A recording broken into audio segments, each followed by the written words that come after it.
This interview is being conducted for the Veterans History Project for the Library of Congress. The veteran's name is Lee Hannie. His birth is 10/26/23. He served in World War II. His highest rank was sergeant. We are recording this on 4/18/2013, and I'm Will Hines, and I'm conducting this interview, no relation. So, Mr. Hannie, when did you enlist in the military? I was drafted in February of 1942. February 1942, out of high school. Mm-hmm. And where were you assigned? We went from Fort Meade, up to Fort Meade, Maryland. Mm-hmm. We were in Fort Meade for 3 days, and they had what do you call it, spinal meningitis, sitting in the camp. So they made us get all our stuff together, and the next day we were on the big troop train going to Fort Meade Air Base. And that took away, and they were afraid if we were there too long we would come down. Well, unfortunately I came down, but I had a very small case. It was one of those situations where you just didn't want to eat, and you had big high fever, and the doctor on each call, when I told him I was sick, and took a couple of blood temperatures, and the next thing you know, he put me in his room where nobody could get in or out. He isolated me until we got to Vancouver, Columbia.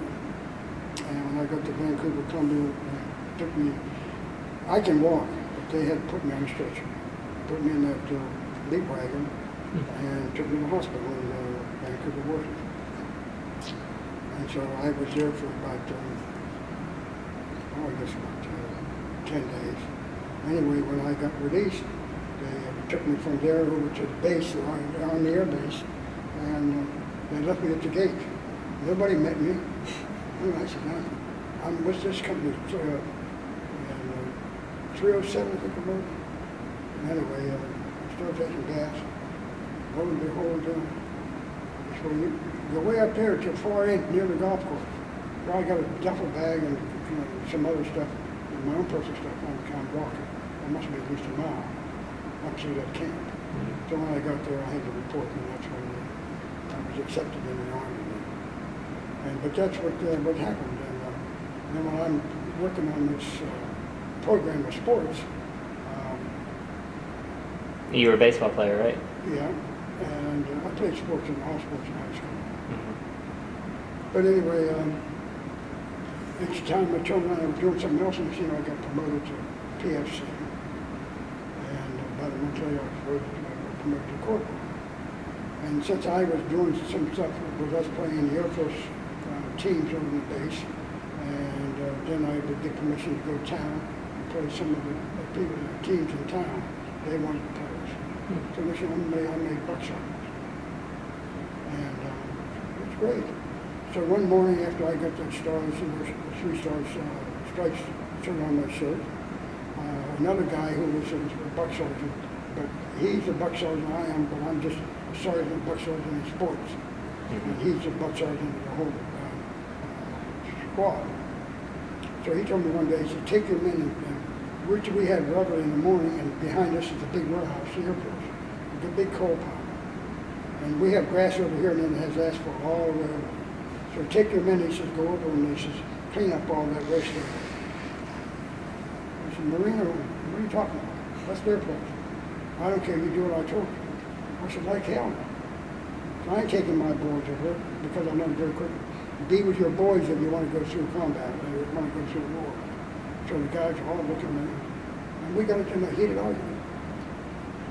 And I told him I wouldn't do it. I said, never in my life. I said, just send him a note, tell him to do it, clean it up, if you want it cleaned up. Well, next thing you know, he runs down the order room and turns me in. I'm called in, and I'm read the riot act by Captain Allen. I remember his name very much. And he busted me from butt sergeant to down to private. And then I became the guy to get my KP, do military police duty, that kind of stuff. And anytime we had something to do on the grounds, I do it. So then, when we came back to the baseball thing, then I would, when I got released from the hospital, 15 days, 15th of July, I remember very well, because we were going to pack up and get ready to leave the first week of August. And what year is this in? Hmm? What year is this in? This is 1942. Okay. And we're up in Charlotte now. And the guy that shot the lieutenant I had, I said, where's everybody at? He said, well, he said, they got furloughed. And he said, I said, well, what about mine? Well, you weren't here, you can't get it. So I told him, I said, this is the first sergeant. I said, Sergeant, you better give me the pass and verify to give me some money. Because I said, if you don't, I'm going out anyway. And so then I got a hold of the lieutenant, and he was very nice about it. He says, well, wait a minute, he said, just don't talk about it, because Sergeant, he's from Kentucky, and he don't like you guys. So I said, well, you tell him, because let me tell you, they're behind me, but I'm going home to say goodbye to my dad. And so next thing you know, I was about ready to pack up a little bit I had and get out that tent and go out the back gate. And I could have probably got this major with the Jeep, he could have probably taken me into charter. But anyway, they finally got a hold of me and said, okay, you got this stuff, go over to the payroll and get your money. And when you come back, we'll have your furlough, the paper signed. Wow. So I did, and went home for 15 days and come back. And when I signed up to go overseas, I signed my dad to my allotment. He got 75% of my allotment. I figured, I'm going to Europe, I don't want to. Everyone's all touring everybody up, I ain't going to be doing much. So I didn't need the money. Thankfully I did. So anyway, my paycheck is started. So we go overseas, and next year we're setting up. We get to Stratford on Avon, that's where we stopped. And we set up there for about a month or 2 months, 3 months. And it just moved us all around. Then we went to Stanford, England, I think it was, and we were set up there for about 6 months. And all we're doing, we're setting these things up and breaking them down and going through the action. Then we were moved over to Northern Ireland. So we were in Northern Ireland about a year and a half. And we went from Ballymena to Antrim,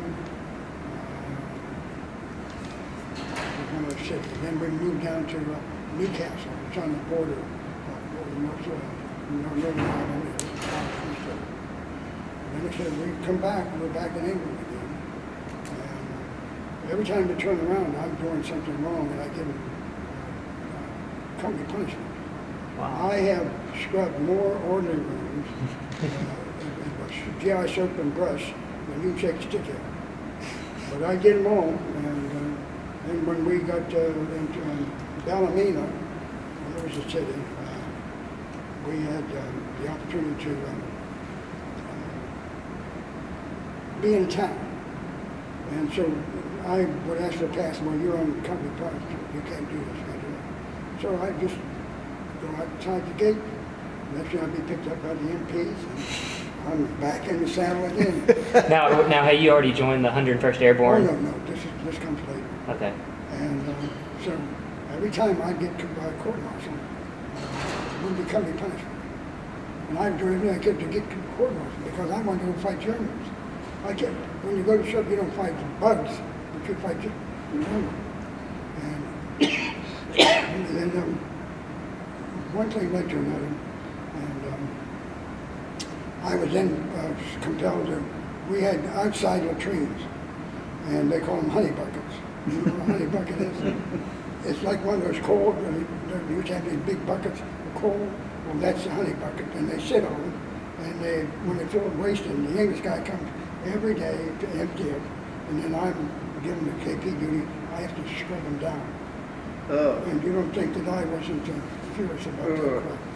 But anyway, things got worse, and I'm getting more. I'm getting more and more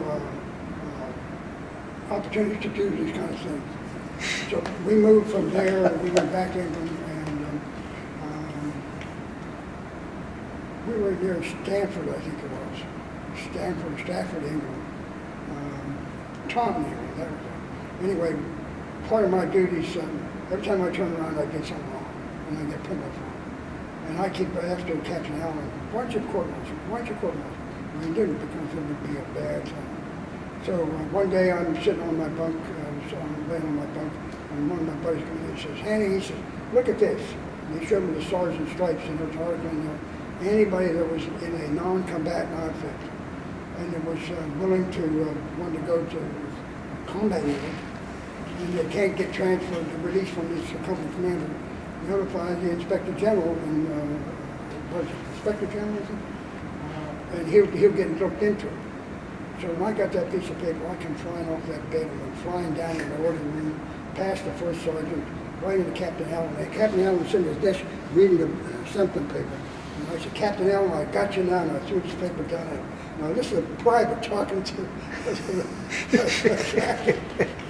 but I wanted to be court-martialed. And here comes the first sergeant was a guy by the name of Divine.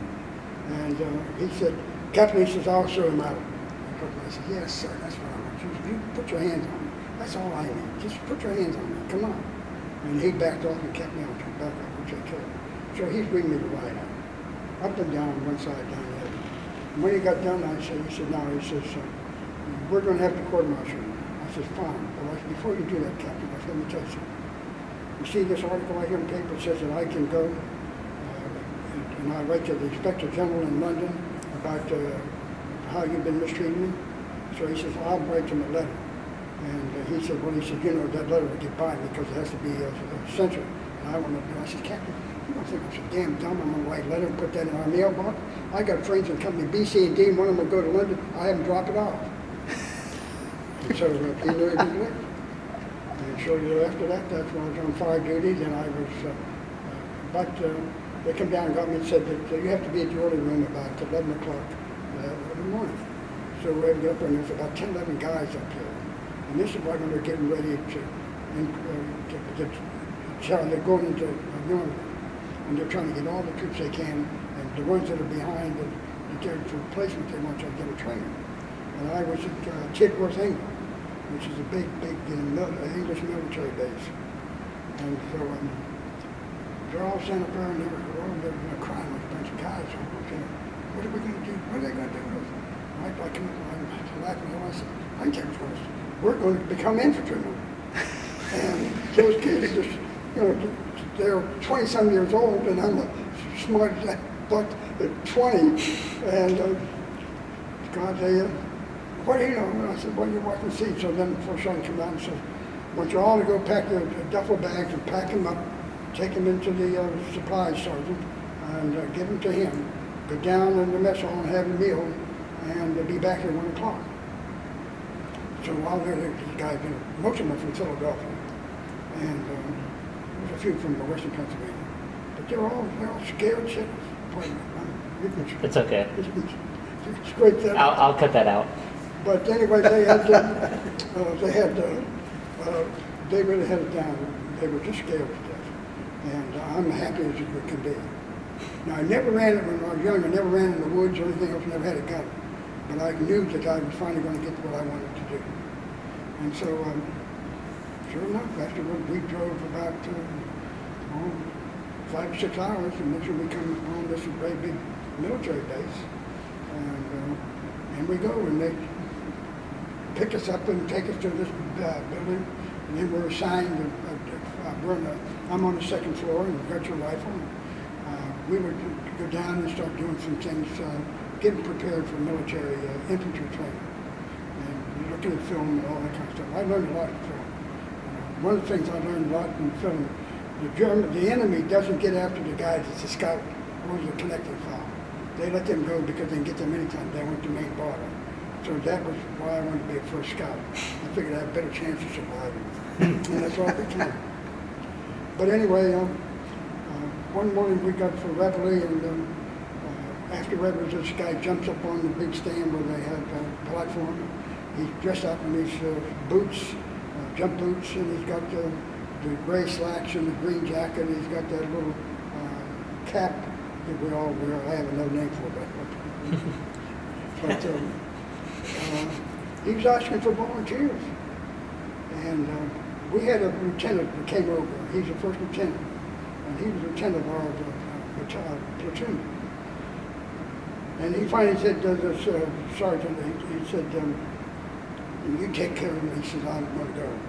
And the guy's asking for volunteers. So when he left, when it broke up, I told my buddy, I said, put mine in the rack up there. He worked on my son going over there and joining paratroopers. $50 a month more. That's a lot of money. When you're a first sergeant or a PFC, and you get $50 plus $10 for being overseas. So I'm looking at, oh, my dad's going to get $110 a month. And Lord and behold, we get over there, and next thing you know, we're at this base. At, I forget the name of it. Hungerford is where it was. We had the training base.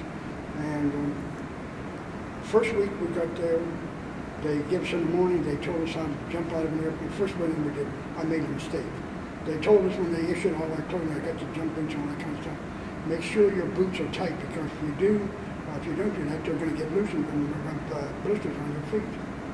And so 5:30 in the morning, the referee called. And I jumped in my boots, and I didn't tie them up too good. We got out there, and I figured, I can't that much the last few days. So she's right face, forward mark, double time, 3.5 miles out, 3.5 miles back. And they said, anybody drops out, you automatic start, and we're going to infantry. That just told me right then and there that I wasn't going to drop out when I had blisters just big around. So I struggled through it. When I got back, one of my good buddies, a fellow named Nels Newton, was from Oregon. He was an engineer from the University of Oregon. And he and I became buddies. They're a little bit older than I am. Sergeant Spicer and Sergeant Hines and Nels and myself were four that went to the same temple. Became friends, very good friends. So anyway, they doctored me up and put some patches on it, and I was ready to go. But in the morning we would learn to jump to your PT exercise. Then you'd go up to the mock plane, and you'd learn to jump out of the mock plane.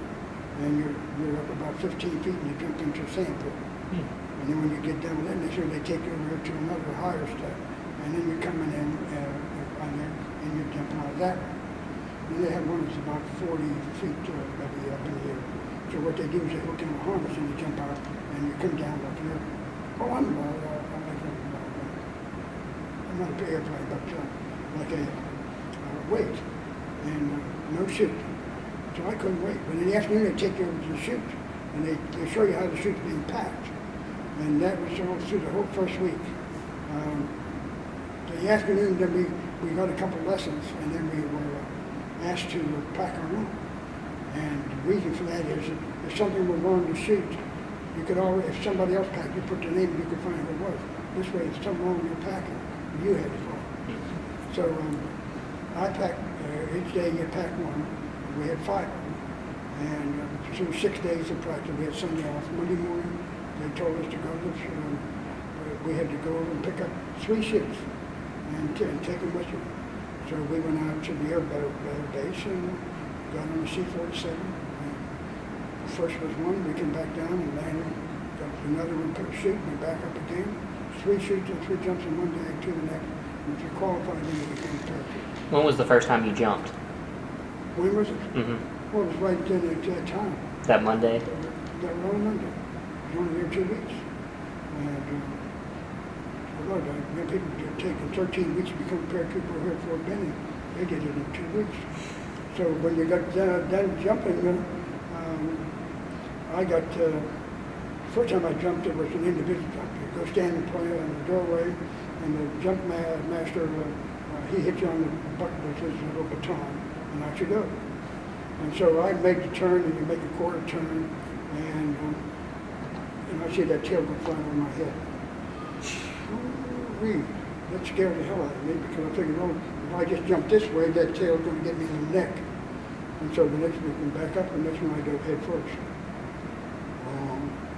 Got on the ground, that master sergeant saw that, and he asked me what I did wrong. For nothing. Give me 50. So I do 50 push-ups. He said, you understand now? I said, no, sir. Give me 50 more. I said, well, he ain't gonna give it, so you better give it. I said, yes, sir. I jumped on it. First time I supposed to do that. Why'd you do it? Because I'm afraid that tail's gonna hit me in the head. And I'd rather get hit in the legs than hit in the tail or in the head. So he made me do it another 50. So I did 150 at one go. So if you go back up again, he says, we're probably gonna show you how. So I had to, so next time we went out, we might what we call a chain gun. There was 18 in the drum with the stick. Mm-hmm. And we go out the door, and the minute we hit that door, I went down, I flew right there with my ass. I went out first. But when I got home, back on the ground, he got me again. If you determine you're not going to jump, I said, so what does it make out of get out? He said, what if you get hard, trapped up in your lines? If you never get out, you're dead. The first jump was 1,000 feet. The second was about 750. And each one came over low. Until you get the last one, you're about 500 feet. And that's the way you jump in combat, 400 or 500 feet. Anyway, I made it, and then I decided to 101st Airborne. It didn't take long. We got to, I still don't remember the place we were, but we were at Marshall there, getting ready. And the minute you got in, they grabbed the horse real quick, and wanted to know what you knew about the infantry, about the rifle, and all that kind of stuff. And well, when I took my first rifle exercise in Washington, Oregon, at the Bonneville Flats, they had the target line. And they give us a British Enfield. That's not a rifle, that's a cannon. Anyway, they tell you, got to hold it back in your arm real tight, and you got to hold it so when the recoil takes up, it won't draw your shoulder. So I did that and pulled the trigger and was loose and got jammed in there. 5 rounds. It got worse and worse. 6th round, I couldn't lift my shoulder. And so when my score was, I think I was about 14. Remember, I hit the target once or twice, but it was very low. Mm-hmm. So they didn't give me any more, because I'm not going to be anyway. They give you a carbine. And, so you carried an M1 carbine? Well, at that time it was an M3. Mm-hmm. Better than a carbine. And when they got me in the paratroopers, they looked at my record and said, they didn't qualify. How do you want to be a soldier? And so I explained to them. And they said, well, we're going to take out the rifle range. So we took out the rifle range. I had my M1, and I had 70 out of 200, out of 100. And now I'm considered a marksman. Mm-hmm. I was able to qualify and keep in the troop, because they were probably going to keep me out. I couldn't hit the damn side of the bar. And so that's how I started. I enjoyed every minute of it. And the camaraderie we get for being with the paratroopers is unbelievable. Mm-hmm. And the combat you get in is very dangerous. But if it's done right, it's not as dangerous as being frontline being shot. So the last jump we made was outside of Cologne, and that was on the which is 17th to 24th of March of 1945, right before the end of the war. And they took the 501st off of the 101st and signed us to this big jump. I think we were including the 17th Airborne. And what they wanted more, was a Pathfinder group. They wanted more protection, because we were going into Germany. I think the town was Vogel or Bay or something like that. And so when they got to we got ready to go, we jumped on the plane, and the sergeant asked me if I'd put on this lay pack, which was a 30 caliber machine gun, box of ammunition, and tripod. And what they do is fastened into your harness and your chute and your crotch. It's got a rope on it, and it's here down like this. You got a clamp here and a clamp here on your ankle, and you got the ripcord right here. When you get out of the plane, you shoot up and pull the ripcord. That falls off. It's down 20 feet below you, so you got the weapon with you right there at your feet. Otherwise, you might be over there, and that might be over there. So when I went to pull it, it wouldn't come out. We're jumping about 450 feet. And I'm thinking all of a sudden, after being through all these jumps, what's going to happen next? Because I don't have time to, my jump knife was in my chute down here, and I can't go out and get it because I'm in a harness. And so I just very quickly said, well, it's on this foot, it's going to go that way. And when I went that way, it went this way, just towards the airport. That ended my war. Wow. What was the preparation like going up to D-Day? Well, over in England, they would take us, we made about 7 jumps because we were new, and they wanted us to get more acclimated to the troops. And the company, some were a heavy weapons company, I was in a platoon, a rifle platoon company. And we jumped one time up in Holland near the coast. Another time we jumped, twice we jumped in northern part of England. Once we jumped in Wales, and the other 2 times we jumped around the airport. But you would always jump, and you're supposed to assemble. And then they give you some earmark, landmarks. And then you'd have to go find a way to get the landmarks. And somebody would maybe shoot pop guns at you or something to make you be aware of what's happening. First jump was scary.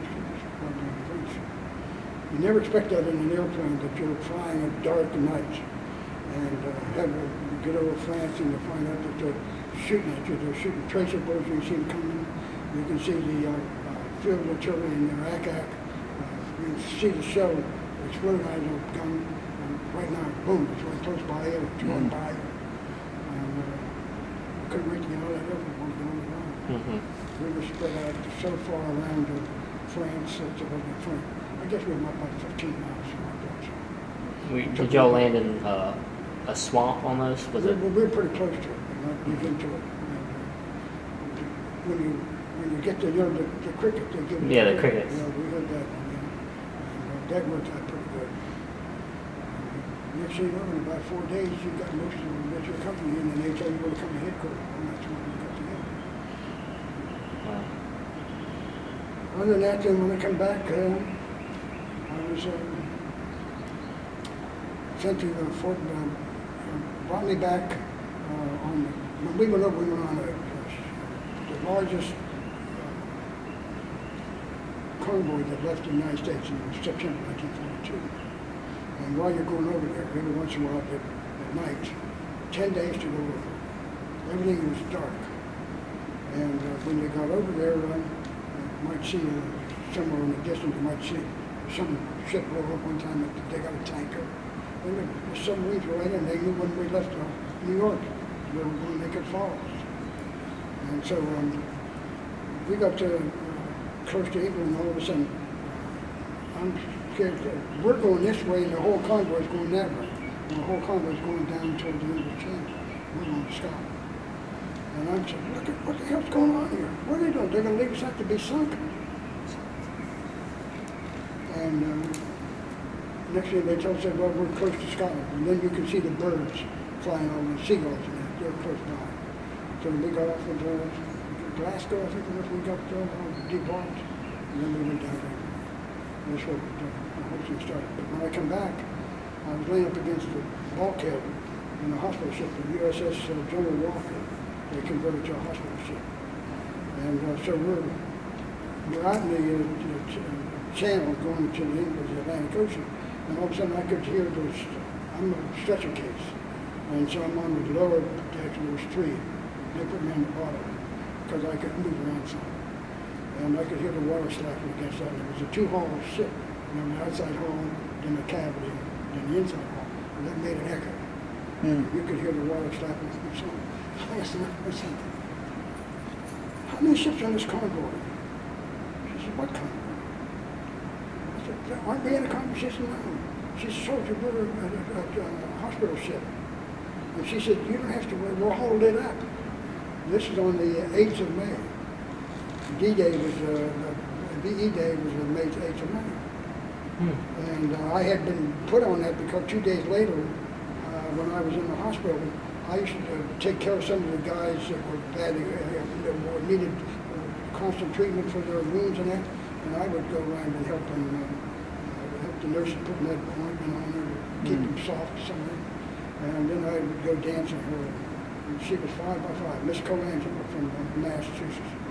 And they would, at 11:30 it would be Tommy Dorsey's band would come on, and it would be Bears Bag. And the guys would weigh in what they want to hear. And so here she is, I got a cast up to here, you got a cast down to here, and we're jitterbugging. And the kids just laughing. In fact, Dr. Gilbert Lenz, he was another great fabulous man.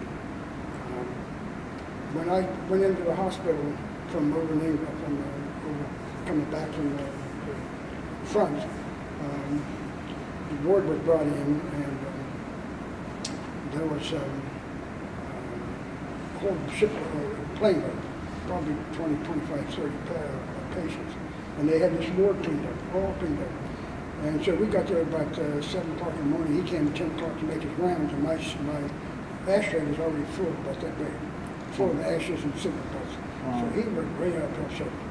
But Mr. Colangelo told him, we did it all. So he asked me, he says, soldier, he says, you smoke all right? I said, Doctor, I ain't had any visitors, so I guess it must be, I smoke 4 cigarettes, 4 packs a day. And at nighttime, I was smoking one after another. Because if you're in some place and you're in an outpost, I learned very quickly that if the Germans smell smoke, they won't come near you. But if you don't, then we had, in 2 cases, we had them sneak up on the guys on the outpost and stitch us through. And I wouldn't want it to happen to me. So my buddy and I are there, and old Nels would, I'm afraid he's going to fall asleep.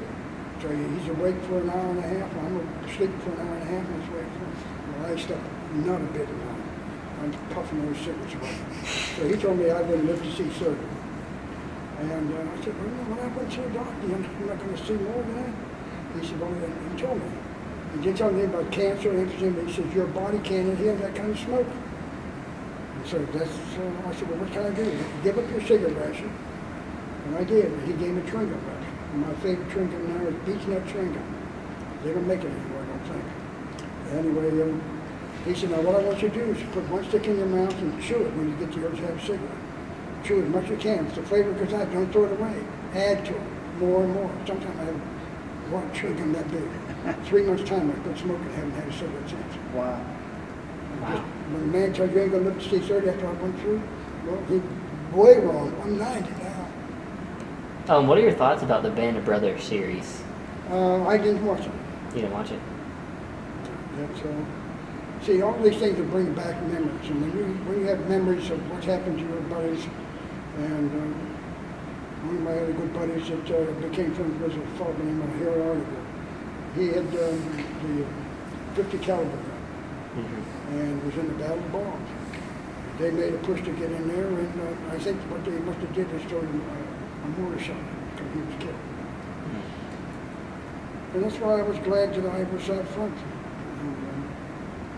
Just doing what I was supposed to do, and I think I did pretty well. When I come home, no parade, no nothing. I come home under crutches and a cane rather, and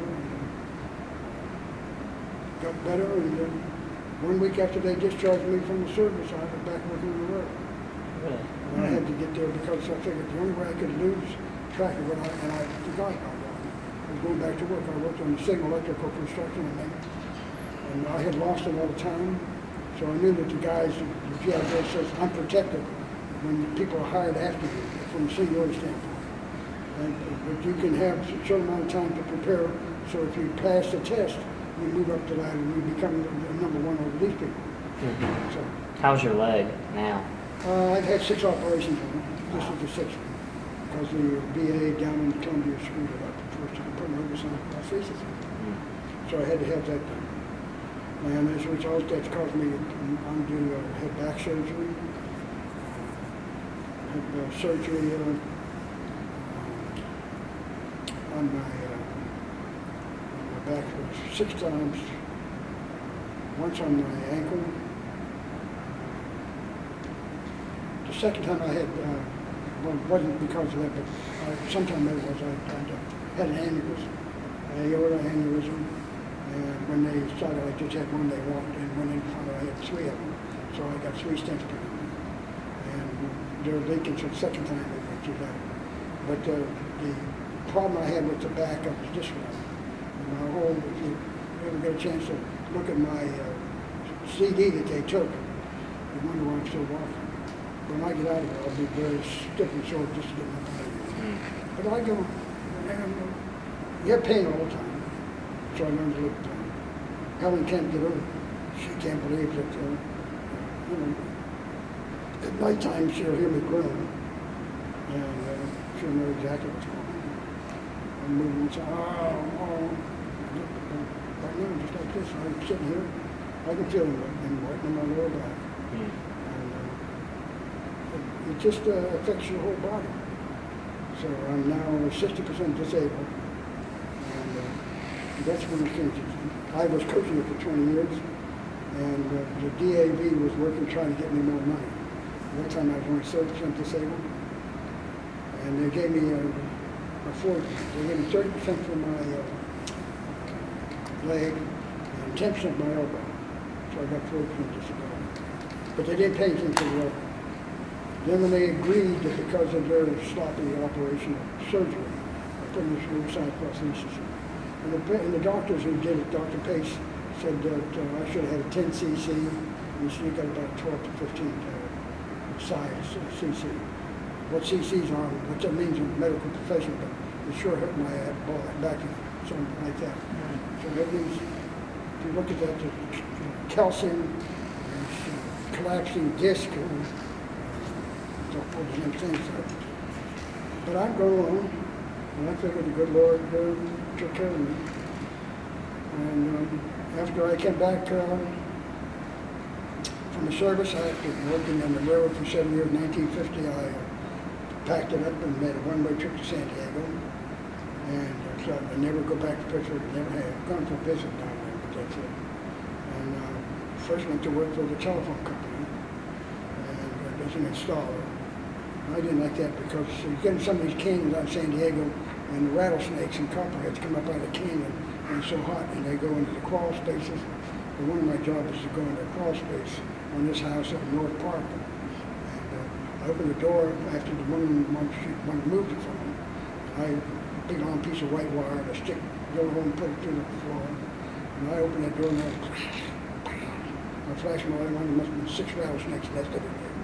So I closed it up immediately. I told the woman, I said, I'm sorry, I can't take care of the telephone today. She said, why not? She almost died. I said, no, you're all right. I said, they're there because it's cool. But I said, you better get a hold of somebody in the police department that can come up and clean out. When you do, then let the telephone people know that you'd like to have the phone restored. I said, I'll never get that. So I worked 6 months for them and then decided that they wanted to, I wanted to go to night school. And I figured I could work on the, I wanted to go to school and then work at night. On the, what do you call it, central office where all the lines come in. And San Diego is just rapidly growing, like it had to some kind of virus. And I figured I could do all that wiring at night and then get a couple hours sleep and go to school in the daytime. But this was 1950, and that's when I had to have my education complete by 1952. So I had to give up, and finally they said, well, you know, you can go to business college for 2 years. I said, okay, I'll try business college. I was there 1 semester, 1 year, 1 semester. I made all A's and B's and never wrote in the book. So I said, what the hell am I doing here? So then I came out and I got a job working for General Dynamics. And my boss, eventually became my boss. I heard that there was, I went for a leasing company first, auto leasing company. And that's how I met these people from General Dynamics, Ashburn. What they did was,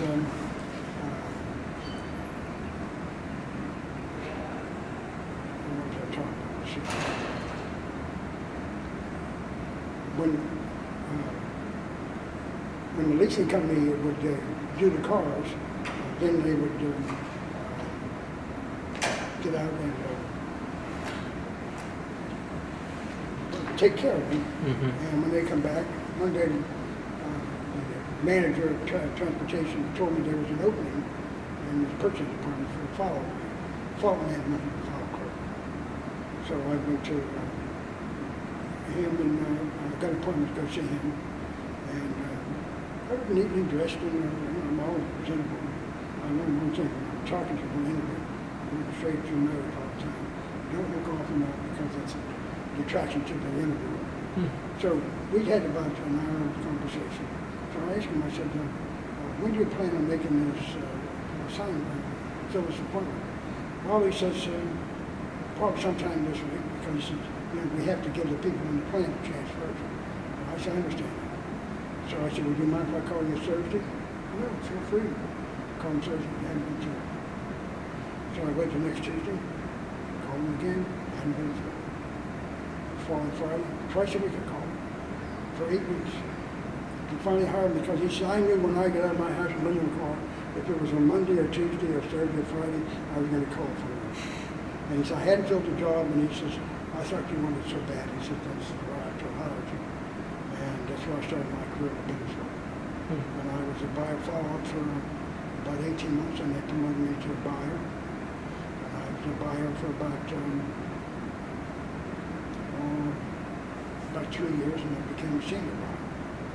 And then I worked in different sections. First it was operations and maintenance.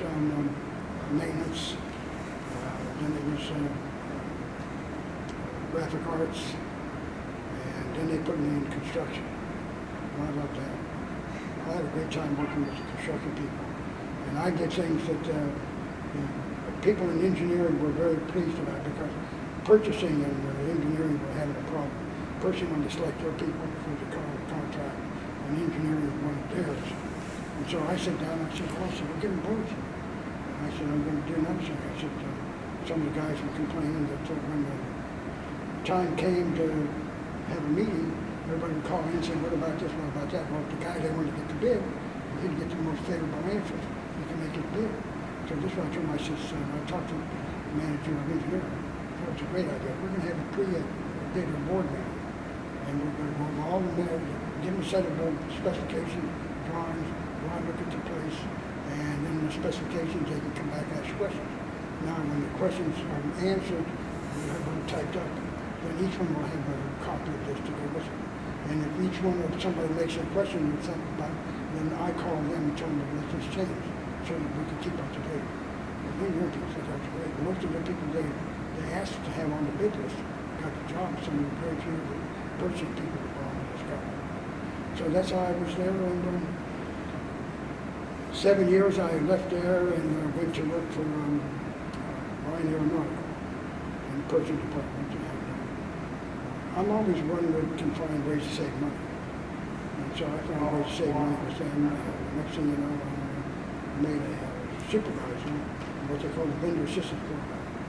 And that's where you go out and you contact the vendors who are having problems, and you may have to go to one of their suppliers and find out what the problem is and get them back online. And I like that fun all over the country. And I did that for, that was Ryan Aeronautical for about 7 years, and then they were bought up by Teledyne. And they were then canceling my job because they bought out and they didn't need that. They said they didn't need it.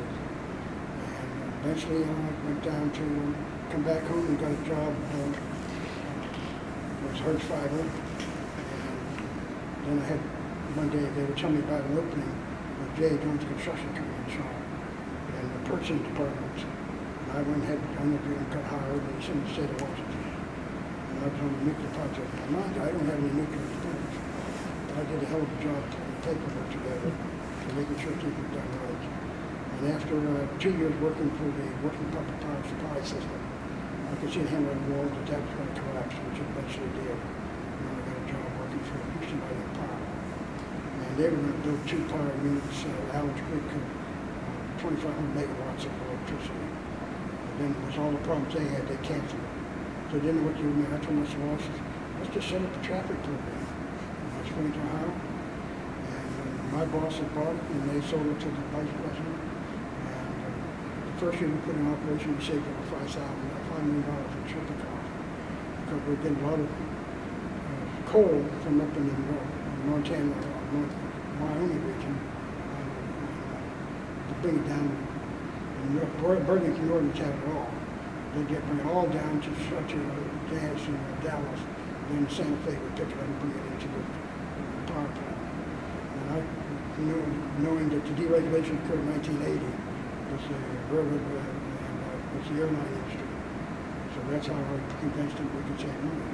And every year we saved $3 million in shipping costs. Wow. So when I retired and came back here. My wife came this week when she died 4 years ago. But this young lady, and we're very assistant of each other. We have to wait and see. But that's still my life. Is good enough? Well, thank you so much, Mr. Hannie, I'm for your glad, sacrifice. I'm glad that you were able to help out. You've been helping me